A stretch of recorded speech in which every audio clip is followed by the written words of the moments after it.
అందరికీ నమస్కారం. ఇప్పుడు ఈరోజు ఈ వీడియోలో మనం చర్చించుకునే అంశం ఏంటంటే, దశాబ్ద కాలం పాటు మీరే ముఖ్యమంత్రి, పవన్ కళ్యాణ్ పవర్ఫుల్ ప్రసంగం.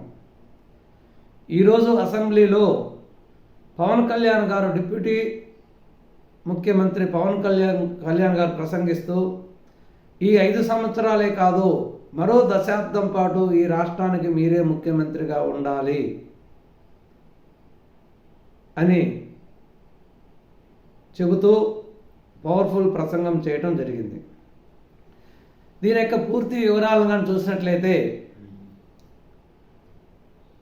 ఈరోజు పవన్ కళ్యాణ్ గారు అసెంబ్లీ సమావేశాలలో మాట్లాడుతూ, పవన్ కళ్యాణ్ అనేక మంది మంత్రులు కూడా మాట్లాడారు, తర్వాత పవన్ కళ్యాణ్ గారు మాట్లాడుతూ, ఈ రాష్ట్రంలో జరుగుతున్న పరిణామాలలో గత ప్రభుత్వం చేసిన అస్తవ్యవస్థ పరిస్థితుల నుంచి రాష్ట్రాన్ని చక్కదిద్దుతూ, సమయానికి అనుగుణంగా ఆలోచన చేస్తూ, తగు నిర్ణయాలను తీసుకుంటూ, మాకు తగి సూచనలు ఇస్తూ, మీరు తీసుకున్నటువంటి మంచి నిర్ణయాలు రాష్ట్ర ముఖోభివృద్ధికి ఎంతో దోహదపడుతున్నాయి. అదేవిధంగా మా ఆలోచన ప్రకారం 1-2 విషయాలు అడిగినా కూడా వెంటనే దాన్ని అమలుపరుస్తున్న విధానంలో మీ దార్శనికత కనబడుతుంది అని చెబుతూ, నేను యల్లాప్రగడ సుబ్బారావు గురించి అడిగినప్పుడు, వాళ్ళు రాష్ట్రానికి, దేశానికి ఎంతో గత 40-50 సంవత్సరాల నుంచి 40 సంవత్సరాల పాటు సేవ చేసి ఉన్నారు అని యల్లాప్రగడ సుబ్బారావు గారి యొక్క పేరుని దేనికో దానికి పెట్టండి అని ముఖ్యమంత్రి గారిని అడగటంతో, ఒక విశ్వవిద్యాలయానికి యల్లాప్రగడ సుబ్బారావు పేరు పెట్టడం ఎంతో ఆనందదాయకం, గర్వించదాయకం. నిన్నగాక మొన్న వచ్చి 4-5 సంవత్సరాల పాటు పాలించిన వాళ్ళు కూడా రైతుల యొక్క పాస్ పుస్తకాల మీద, ప్రభుత్వ గోడల మీద, ప్రభుత్వం పెట్టే అన్ని పథకాలలో కూడా వాళ్ళ ఫోటోలు వేసుకుంటున్నారు. దానికి అర్థమే లేదు. వీళ్ళే వేసుకోగా ఎంతో దేశానికి, రాష్ట్రానికి సేవ చేసిన మహానుభావులు ఎంతోమంది ఉన్నారు. వాళ్ళ పేర్లు మనం ఏదో ఒక ప్రభుత్వ కార్యాలయానికో ఏదో దానికో వాళ్ళ పేరు పెట్టడంలో మనకి ఇబ్బంది ఏంది? కాబట్టి నేను సూచన వెంటనే పరిగణన తీసుకొని ముఖ్యమంత్రి గారు ఆ పేరు పెట్టడం ఎంతో సంతోషదాయకం, నేను చాలా ఆనందపడడం జరిగిందని చెప్పడం జరిగింది. అదేవిధంగా పొట్టి శ్రీరాములు జీవిత త్యాగం ద్వారా మన రాష్ట్రం ఏర్పడింది. కాబట్టి పొట్టి శ్రీరాముల యొక్క జన్మదినాన్ని కానీ మనం అధికారికంగా, రాష్ట్ర ప్రభుత్వం అధికారికంగా నిర్వహించుకోవాలి. ఇంతవరకు దాన్ని అధికారికంగా మనం నిర్వహించుకోవడం లేదు. కాబట్టి అధికారిక కార్యక్రమంగానే మనం నిర్వహించుకోవాలి. అతను చేసిన ప్రాణ త్యాగం వల్ల మన రాష్ట్రం ఏర్పడింది అని చెబుతూ, అదేవిధంగా మధ్యాహ్న భోజన పథకానికి సక్కుబాయ్ అనే పేరుని పెట్టాలి అని సూచించడంతో దాన్ని కూడా వెంటనే మధ్యాహ్న భోజన పథకాన్ని పెట్టడం జరిగింది. ఈ విధంగా మనం ఏది చెప్పినా కూడా దాన్ని వెంటనే పరిగణలోకి తీసుకొని ముఖ్యమంత్రి గారు తగు నిర్ణయం తీసుకోవడం చాలా సంతోషదాయకము. అదేవిధంగా రాష్ట్ర సర్వతోముఖాభివృద్ధికి మీ ఆలోచనలు, మీ ముందు చూపు, మీ విజనరీ ఎంతో ముఖ్యము. ఎందుకంటే సమయానికి తగ్గట్టు మీరు తీసుకునే నిర్ణయాలు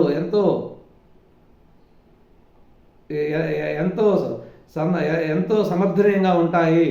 మొన్న వరదలు వచ్చినప్పుడు కానీ, అదేవిధంగా క్లిష్ట పరిస్థితుల్లో అనేక సమస్యలు ఎదుర్కొంటున్న రాష్ట్రాన్ని తగిన సమయంలో మంచి నిర్ణయాలు తీసుకుంటూ అభివృద్ధి పదంలో ముందుకు తీసుకుపోతున్న విధానం చాలా నచ్చింది. మీ లీడర్షిప్, మీ అడ్మినిస్ట్రేషను అనేది ఈ రాష్ట్రానికి ఎంతో అవసరం.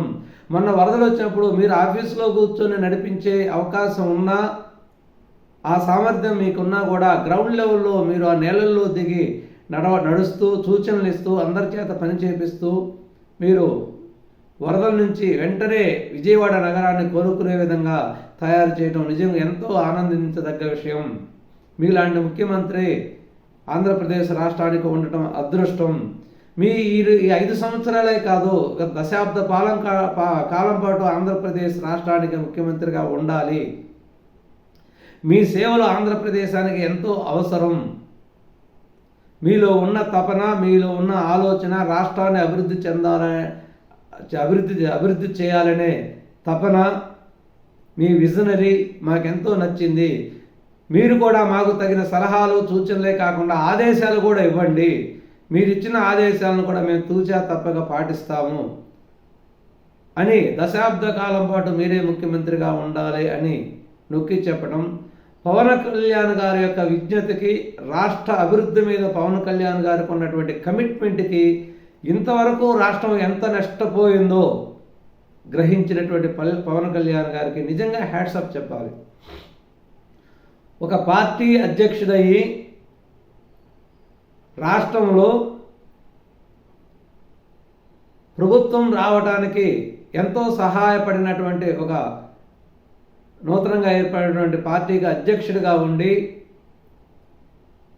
ముఖ్యమంత్రి పదవిని కూడా ఆశించే స్థానంలో ఉన్నటువంటి వ్యక్తి ఈ విధంగా మాట్లాడడం, అది ఆంధ్రప్రదేశ్ ప్రజలు చేసుకున్న అదృష్టం, ఆంధ్రప్రదేశ్ మీద ఉన్నటువంటి కమిట్మెంట్కి నిదర్శనం.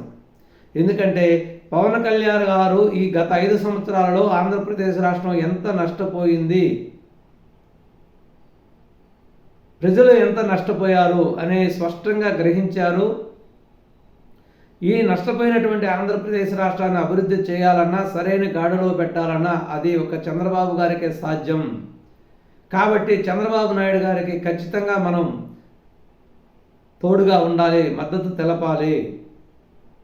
ఈ రాష్ట్రానికి అటువంటి దురదృష్టం, అటువంటి చండాలమైన పరిపాలన మళ్ళీ రాకూడదు అనే ఉద్దేశంతో, ఒక కమిట్మెంట్తో ఒక పవర్ఫుల్ స్పీచ్ ఇవ్వడం జరిగింది. ఈ స్పీచ్తో అక్కడ ఉన్న వాళ్ళందరూ కూడా కొంత ఆశ్చర్యానికి గురి కావడం కూడా జరిగింది. అదే కాకుండా ఇంతకుముందు కూడా చాలా సందర్భాల్లో పవన్ కళ్యాణ్ గారు ఇదే మాట చెప్పడం జరిగింది. కాబట్టి ఇది ఆంధ్రప్రదేశ్కి ఆనందించదగ్గ నిర్ణయం. ఒక మంచి పవన్ కళ్యాణ్ గారు ఆ విధంగా ప్రకటించడం అనేది ఎంతో సంతోషించదగ్గ విషయం. ఈ పరిశ్రమలు కూడా ఆంధ్రప్రదేశ్ రాష్ట్రంలో మళ్ళీ గవర్నమెంట్ మారుతుందేమో మాకు ఎలాను అనే ఒక సందిగ్ధంగా ఉన్న వాళ్ళకు కూడా ఇదొక మద్దతు తెలియజేస్తుంది. ఆంధ్రప్రదేశ్ రాష్ట్రంలో ఇంకటువంటి పరిస్థితులు రావు, ఏదైనా కూడా సుస్థిరంగా పారిశ్రామికీకరణకు అనుకూలంగా ఉంటుంది అని చెప్పడానికి ఇది కూడా ఎంతో దోహదం చేస్తుందని చెప్పుకోవచ్చు. పవన్ కళ్యాణ్ గారికి మరొకసారి కెన్ మీడియా తరఫున ధన్యవాదాలు తెలియజేస్తున్నాను. ఎందుకంటే రాష్ట్ర అభివృద్ధి కోసం చంద్రబాబు నాయుడు గారు తర్వాత రాష్ట్ర అభివృద్ధి కోసం ఎక్కువగా ఆలోచించేటటువంటి వ్యక్తి పవన్ కళ్యాణ్ గారు దొరకడం కూడా మన అదృష్టం అని చెప్పుకోవచ్చు. ధన్యవాదాలు.